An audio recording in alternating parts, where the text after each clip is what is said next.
Olha, e hoje o Balanço Geral recebe aqui no estúdio rapaz, eu tô até assim, né, achando muito bacana, dois juízes aqui, o doutor Erval Sampaio e também o Diego Dantas, para falar de audiência de custódia. Calma, não fui preso, não é isso.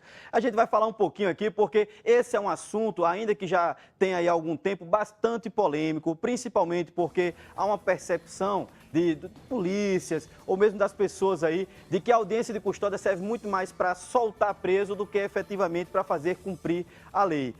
Primeiro, eu queria já começar cumprimentando vocês, uma ótima tarde, agradecendo a oportunidade de vir aqui falar sobre esse assunto e já pedir de pronto para que vocês opinem um pouquinho sobre a audiência de custódia para o juiz Erval Sampaio e para o juiz Diego Dantas. Beleza, Tiago, um prazer enorme aqui com os amigos e amigas que acompanham a TV Tropical, especial esse programa show, que é o Balanço Geral RN.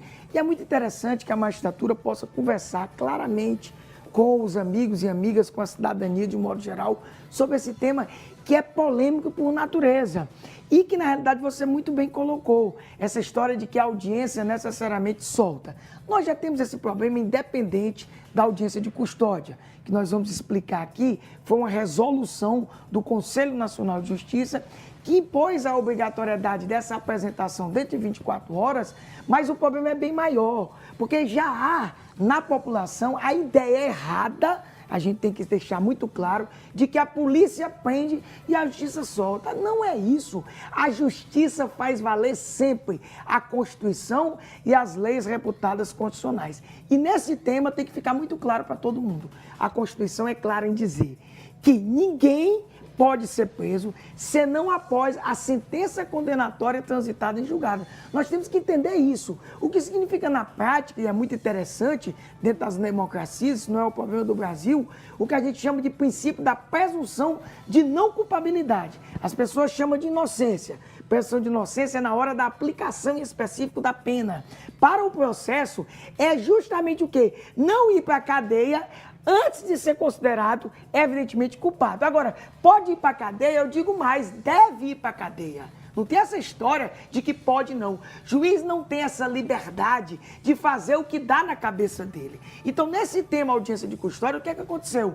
Há uma resolução do Conselho Nacional de Justiça, à época, inclusive, da presidência do ministro Ricardo Lewandowski, onde foi determinada a apresentação do preso, não para se analisar a miúde essa decisão sempre foi dada pelo juiz. Se ele mantém preso, e ele pode manter preso sim, quando se faz necessário, por isso que o nosso querido doutor Diego Dantas, eu fiz questão de vir aqui com o coordenador específico para trazer os dados. Então, independente da audiência de custódia, nós vamos ou prender ou manter preso, tá?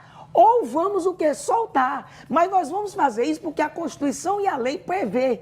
Não é regra geral ficar preso. A regra geral é ficar solto, as pessoas têm que compreender. Agora, evidentemente, só para concluir, tem alguns casos que assusta mesmo. Tem alguns casos que a gente fica impressionado. Nós somos cidadão também, mas o juiz, essa apresentação, ela não ocorre para que haja essa decisão. Essa decisão sempre vai ter. Ela ocorre, sabe para quê? Para garantir, inclusive, um direito elementar, inclusive, do preso, de, por exemplo, não ser torturado, tá? Infelizmente, isso existe, nós não estamos aqui acusando ninguém. E essa apresentação vai fazer com que o juiz, conhecendo e vendo as circunstâncias da prisão, como ela se deu, o juiz possa aferir outros elementos que não a própria imputação, a própria denúncia feita contra ele e o próprio flagrante em si. Doutor Diego Dantas, bom dia também, boa tarde, melhor dizendo aqui para o senhor. O senhor que é o coordenador, né, das audiências de custódia, eu queria que você falasse um pouquinho como hoje funcionam as audiências de custódia, né? Ela não abrange todo o Rio Grande do Norte, apesar de ser uma determinação para o país todo. Aqui mesmo no estado a gente tem algumas bolhas, locais onde existem ela e outros não. Fala um pouquinho para a gente da audiência de custódia. A audiência de custódia em Natal, em Grande Natal, engloba a comarca de Natal, Parnamirim, Macaíba, São Gonçalo do Amarante e Extremóis. Nós fizemos, desde 2015, em torno de 7.000 audiências de custódia, que dá uma média de 270 audiências de custódia mês, né? E nessa audiência de custódia, o juiz analisa 3 pontos. O primeiro ponto é se houve violência policial. Isso é uma determinação de um pacto internacional que o Brasil aderiu e o Conselho Nacional de Justiça ratificou através da Resolução 213. Depois o juiz analisa se essa prisão em flagrante ela é legal ou ilegal. Se ela for legal, ele homologa. Se ela for ilegal, ele relaxa. E um terceiro momento é analisar se é necessário que o preso fique preso provisoriamente, né, preventivamente, ou se é caso de aplicação de outras cautelares diversas da prisão. E aí eu até queria aproveitar para já perguntar ao senhor também, nesse aspecto.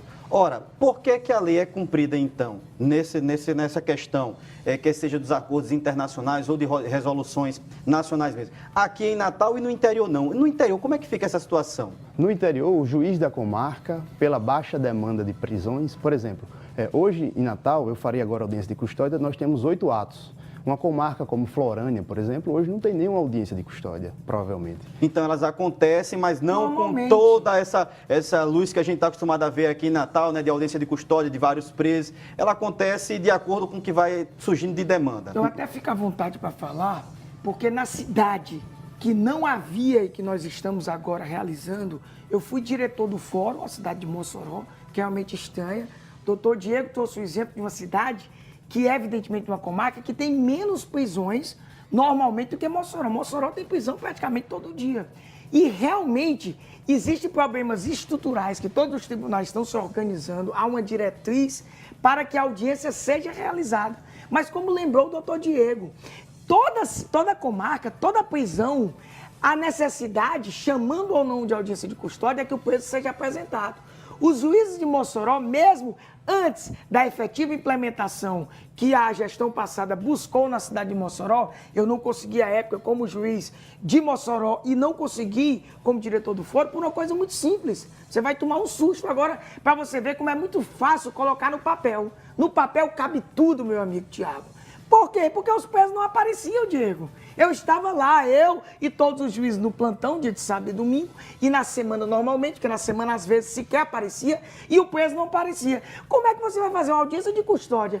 Que o objetivo principal, em que pese você aproveitar para mais 2 atos, é a apresentação do preso para a autoridade judicial e o preso não aparece.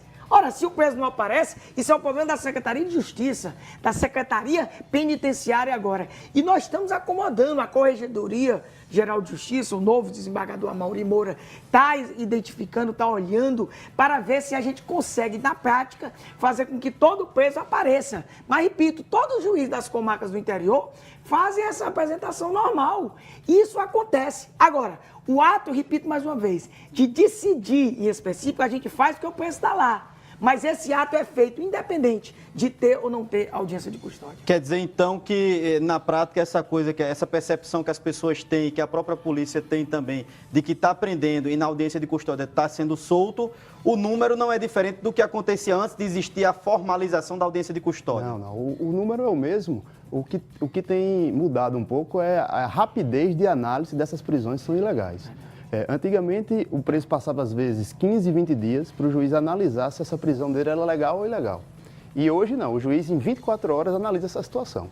Deixa eu só cortar, só fazer um esclarecimento, porque às vezes as pessoas estão em casa, a gente está falando muito de prisão ilegal e prisão legal, parece que é uma coisa muito de criminoso. Na verdade é que atende aos critérios de uma prisão em flagrante ou não é o caso de prisão em flagrante. É isso quando o senhor fala de legal ou ilegal, não é isso? Isso, mas tem outro aspecto também. Eu fico muito à vontade, em que pese aqui estar como presidente da Associação dos Magistrados, esclarecendo, fazendo esse trabalho social da magistratura, enfrentando os temas polêmicos e conversando francamente com o cidadão. Nesse tema em específico, eu também sou um estudioso, tenho um livro junto com outro juiz, Manual de Prisão, sobre a ótica constitucional, prisão e soltura, e, na realidade, essa prisão legal e ilegal é uma parte formal dessa parte do flagrante. Mas não é só isso que se delibera na audiência de custódia. Às vezes a prisão é legal, está tudo bonitinho, cumpriu os requisitos formais, cumpriu a essência do flagrante em si, mas não há necessidade de se manter preso. Porque, repito, o que vigora,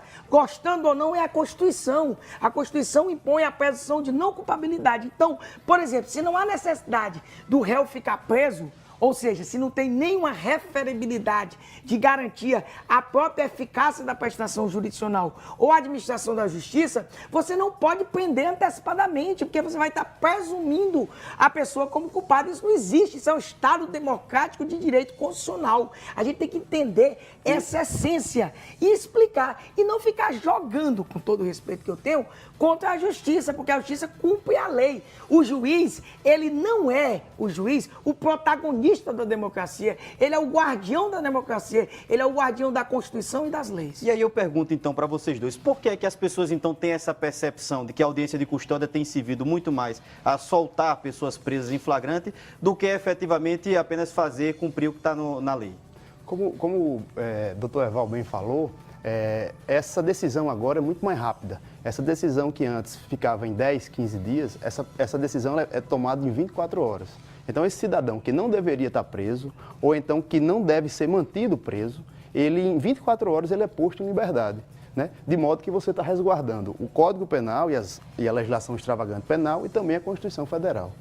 E aí passa a impressão que a justiça está passando a mão na cabeça de alguns criminosos e botando, né, o que a polícia prendeu. Pelo amor de Deus, a justiça vai analisar como a Constituição e as leis determinam se é o caso de se manter a prisão ou não, sem citar caso concreto nenhum. Mas me permita um caso polêmico aqui, que eu não vou, evidentemente, se posicionar, onde olha o cúmulo da maneira com que foi trazida esse caso. E nós comentamos esse caso. A justiça não encontrou, em determinado caso, e às vezes ela faz isso, de plano, indícios de autoria. Como, Tiago, pelo amor de Deus, você manter alguém preso se não há o mínimo elemento de que ele participou da atividade criminosa? Porque a sociedade quer? Porque a mídia quer que se mantenha preso? Que justiça é essa? Isso não existe. Pelo contrário, você, Deus o livre, eu espero que você nunca se envolva em uma ilicitude, você vai querer a justiça analisando, inclusive com o rigor necessário, para garantir os seus direitos. Isso é justiça.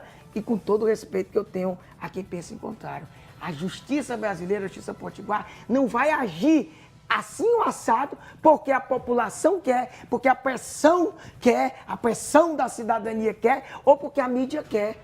Um juiz não pode agir dessa maneira. O juiz age, repito, cumprindo a Constituição, cumprindo as leis reputadas constitucionais. Agradeço. Para encerrar, queria só que o senhor passasse um pouquinho os números mais aqui da audiência de custódia, número de presos que dali vão realmente, efetivamente ficar presos ou que são soltos, quais são os crimes mais comuns que são julgados pela audiência de custódia. Nós fizemos de 2015 até 2018 em torno de 7 mil audiências de custódia. Nós temos uma média de 8 audiências de custódia por dia e dessas audiências de custódia, pelo menos 60% a prisão é convertida em prisão preventiva. O índice de violência policial diminuiu muito, porque esse preso passa agora pelo exame de corpo de delito.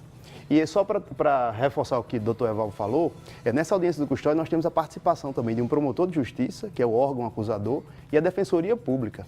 Então, essa decisão do juiz, ela tem 2 pareceres, do Ministério Público e do Defensor Público. Então, é um ato complexo e que busca a justiça rapidamente. Até complementando aí essa excelente observação prática do doutor Diego.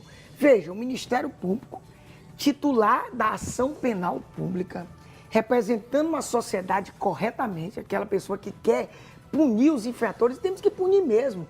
Há um sentimento muito grande, inclusive, de impunidade. Está aí o projeto de lei anticrime, né? E todas as pessoas querendo essa participação, tá? Mas esse representante da sociedade, muitas vezes é ele que pede a soltura. Ele pede a soltura por N motivos. Aí, o que é que acontece? Com todo respeito, o Balanço Geral só vai falar aqui, e outra mídia vai falar que é do juiz. O juiz soltou como se o juiz fosse o bonzinho. Mas é porque a decisão é do Eu juiz, sei, não é do Ministério Público. O Ministério Público só pede. Mas ele pede, olha, vamos dar o meu exemplo, Tiago, que o exemplo que eu citei. O Ministério Público entende, por exemplo, que o cidadão que foi lá preso pela polícia, vamos só aqui abstrativizar e falar, ele não participou, não tem nenhum elemento material que diga que ele participou. O juiz vai manter preso só porque a sociedade e a mídia quer. Pra você ver como é, a gente tem que ter calma. A gente tem que realmente baixar o facho, me perdoe, e esperar que o Brasil cumpra essas recomendações técnicas. Como a gente está querendo passar o Brasil a limpo, a justiça tem interesse. Agora, a justiça é o maior guardião dos direitos das pessoas. Ela não quer, evidentemente, que o bandido fique solto, não. Se o bandido é considerado bandido, depois do devido processo legal, ele tem que ir para a cadeia, inclusive cumprir toda a pena prevista em lei. Como, por exemplo, a sociedade agora está sentindo que tem que passar mais tempo na cadeia, está aí o projeto, não é, do ministro Sérgio Moro. Que a gente possa fazer valer o que o povo quer. Mas sempre, sempre, sempre, obedecendo o devido processo legal. Por exemplo, nós vamos obedecer o devido processo legal no Congresso, mudando a lei, endurecendo a lei, fazendo com que haja esse sentimento de punibilidade maior efetivamente. Agora, esse devido processo judicial também tem que ser obedecido. Eu agradeço a participação dos senhores aqui no Balanço Geral. O tema realmente leva muito tempo ainda. Tem que ser uma outra vinda aqui para a gente esmiuçar um pouquinho mais, mas é um tema interessante e é importante a população ter essa oportunidade de ver também o posicionamento do Judiciário nesse debate. Beleza, ficamos à disposição. O Tribunal de Justiça agradece o espaço.